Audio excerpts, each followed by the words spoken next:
যাদের বাচ্চা হয় না তারা যদি 40টি লবঙ্গ নিয়ে সূরা নূরের এই 40 নম্বর আয়াতটি 7 বার পরে ফু দিয়ে খেতে পারেন, এই 40টি লবঙ্গ 40 দিন খেতে পারেন, দেখবেন আল্লাহ তাআলা আপনাদেরকে সন্তান দান করবেন। প্রিয় ভাইয়েরা আমার, প্রিয় বোনেরা আমার, আমাদের মধ্যে অনেকেই আছেন যাদের সন্তান হচ্ছে না। দেখা যায় বিয়ের বয়স প্রায় লং টাইম হয়ে গেছে, দেখা যায় বৃদ্ধ হয়ে যাচ্ছে, দেখা যায় বিয়ের বয়স প্রায় 20 বছর পার হয়ে গেছে, বাট কোনো সন্তান হচ্ছে না। বিয়ের বয়স প্রায় 30 বছর হয়ে গেছে, বাট কোনো সন্তান হয় না, সন্তান হচ্ছে না। প্রিয় ভাইয়েরা আমার, প্রিয় বোনেরা আমার, যাদের সন্তান হচ্ছে না, আপনারা যদি 40টি লবঙ্গ নিয়ে সূরা নূরের এই 40 নম্বর আয়াতটি আপনারা 7 বার পরে ওই লবঙ্গের মধ্যে ফু দিয়ে প্রতিদিন একটা করে খেতে পারেন। প্রতিদিন একটা করে, রাতে যখন ঘুমোতে যাবেন, রাতে ঘুমোতে যাওয়ার আগ দিয়ে প্রতিদিন একটা করে খেয়ে ঘুমাবেন।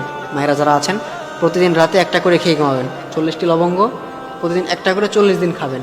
যদি এরকম করে আপনারা এটা 40 দিন কন্টিনিউ করতে পারেন, দেখবেন ইনশাআল্লাহ আল্লাহ তাআলা আপনাদেরকে সন্তান দান করবেন। সেই আয়াতটি হচ্ছে রব্বি হাবলি মিনাস সলিহিন, রব্বি হাবলি মিনাস সলিহিন। আপনি এই সূরা নূরের এই 40 নম্বর আয়াতটি আপনারা 7 বার পড়বেন। 7 বার পরে লবঙ্গের মধ্যে ফু দিয়ে 40টি লবঙ্গ নেবেন।